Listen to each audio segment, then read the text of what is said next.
Latar belakang penelitian ini didasari oleh kasus roti O pada akhir tahun 2025 di mana seorang lansia tidak dapat membeli roti karena kebijakan cashless only. Walaupun berdasarkan Bank Indonesia menegaskan, setiap orang dilarang menolak rupiah yang diserahkan sebagai pembayaran, kecuali terdapat keraguan atas keasliannya. Transformasi sistem pembayaran dari tunai ke non-tunai di gerbang tol, parkir, dan vending machine menandai babak baru digitalisasi ekonomi Indonesia, sekaligus menghadirkan tantangan hukum baru dalam perspektif perlindungan konsumen.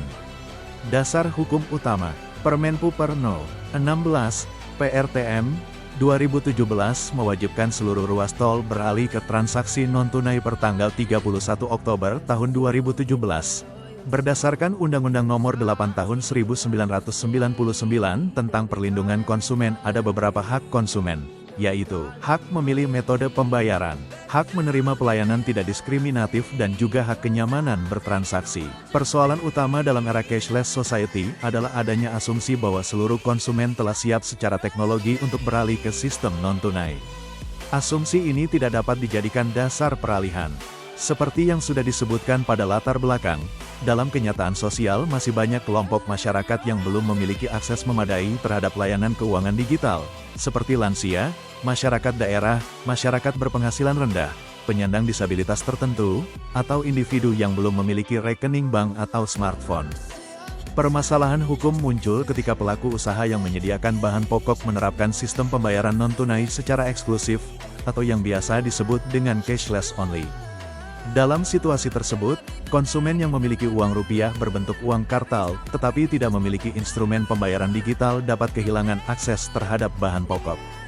Hambatan ini bukan hanya bersifat teknis, melainkan dapat menjadi hambatan hukum dan sosial karena konsumen pada dasarnya telah memiliki alat pembayaran yang sah, tetapi tetap tidak dapat memperoleh barang yang dibutuhkan. Dengan kata lain, metode pembayaran berubah dari sekedar sarana penyelesaian transaksi menjadi syarat eksklusif untuk memperoleh kebutuhan dasar.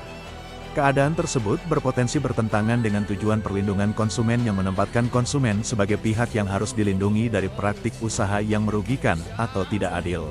Esensialitas suatu barang tidak dapat dinilai secara abstrak berdasarkan daftar normatif semata.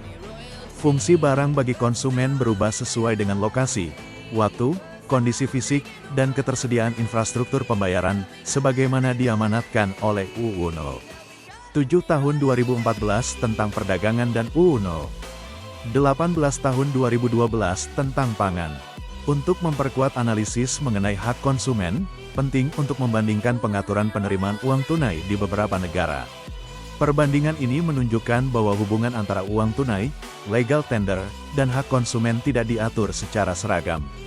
Ada negara yang memberikan kebebasan luas kepada pelaku usaha untuk menentukan metode pembayaran, ada negara yang mewajibkan penerimaan uang tunai secara umum, dan ada pula negara yang mulai mengarah pada kewajiban menerima uang tunai khusus untuk barang atau jasa esensial.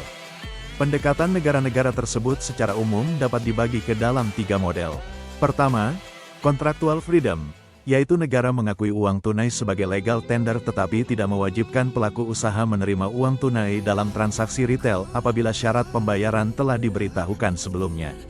Kedua, model mandatory cash acceptance, yaitu negara mewajibkan penerimaan uang tunai sebagai konsekuensi dari status legal tender, dengan pengecualian tertentu seperti uang palsu, uang rusak, jumlah koin berlebihan, transaksi jarak jauh, atau alasan keamanan. Ketiga, model essential goods approach, yaitu kewajiban menerima uang tunai difokuskan pada barang dan atau jasa esensial seperti makanan, obat-obatan, bahan bakar, atau kebutuhan dasar lainnya. Apabila dilihat berdasarkan law in books, berdasarkan UU mata uang, setiap orang dilarang menolak rupiah. Namun pada kenyataannya pada law in actions, kebijakan cashless only diterapkan luas tanpa penegakan sanksi yang konsisten. Lemahnya penegakan hukum juga menjadi faktor utama yang menyebabkan tidak optimalnya kepastian hukum dalam kewajiban penggunaan rupiah. Meskipun undang-undang tentang mata uang telah memuat ketentuan larangan penolakan rupiah, dalam praktiknya jarang ditemukan penegakan sanksi terhadap pelaku usaha yang melanggar ketentuan tersebut. Yang menyebabkan norma hukum kehilangan daya paksa, sehingga implementasi norma tersebut menjadi lemah. Kepastian hukum juga muncul dari larangan penolakan rupiah. Pasal 23 ayat 1, Undang-Undang Mata Uang menegaskan bahwa setiap orang dilarang menolak untuk menerima rupiah yang penyerahannya dimaksudkan sebagai pembayaran atau penyelesaian kewajiban yang harus dipenuhi dengan rupiah, kecuali terdapat keraguan atas keaslian rupiah. Perkembangan keris dan instrumen pembayaran digital lain tidak dapat ditafsirkan sebagai penghapusan kewajiban menerima rupiah. Keris dikembangkan oleh Bank Indonesia bersama industri sistem pembayaran untuk membuat transaksi berbasis QR Code menjadi lebih cepat, mudah, murah, aman, dan andal. Berdasarkan Undang-Undang Mata Uang, Pasal 33 ayat 2 menyebutkan bahwa setiap orang yang menolak untuk menerima rupiah di wilayah Indonesia, kecuali karena terdapat keraguan atas keaslian rupiah sebagaimana dimaksud dalam Pasal 23 dipidana dengan pidana kurungan paling lama 1 tahun dan pidana denda paling banyak 200 juta rupiah. Penggunaan uang kartal dalam sistem pembayaran di Indonesia seharusnya ditempatkan sebagai bagian yang tetap sah, tetap relevan, dan tetap wajib diterima dalam transaksi pembayaran, sepanjang uang tersebut merupakan rupiah yang masih berlaku dan tidak diragukan keasliannya. Kedudukan ini berangkat dari norma dasar bahwa rupiah merupakan mata uang negara kesatuan Republik Indonesia. Sedangkan uang merupakan alat pembayaran yang sah. Oleh karena itu, uang kartal berupa rupiah kertas dan rupiah logam tidak dapat dipandang hanya sebagai alat pembayaran konvensional yang dapat dikesampingkan oleh kebijakan sepihak pelaku usaha, melainkan sebagai bentuk konkret dari rupiah yang keberlakuannya dijamin oleh hukum positif. Dalam sistem pembayaran modern, kehadiran pembayaran non-tunai seperti QRIS, kartu debit, kartu kredit, uang elektronik, dan mobile banking merupakan perkembangan yang sah dan perlu didukung. Namun, perkembangan tersebut tidak boleh dimaknai sebagai penghapusan fungsi uang kartal.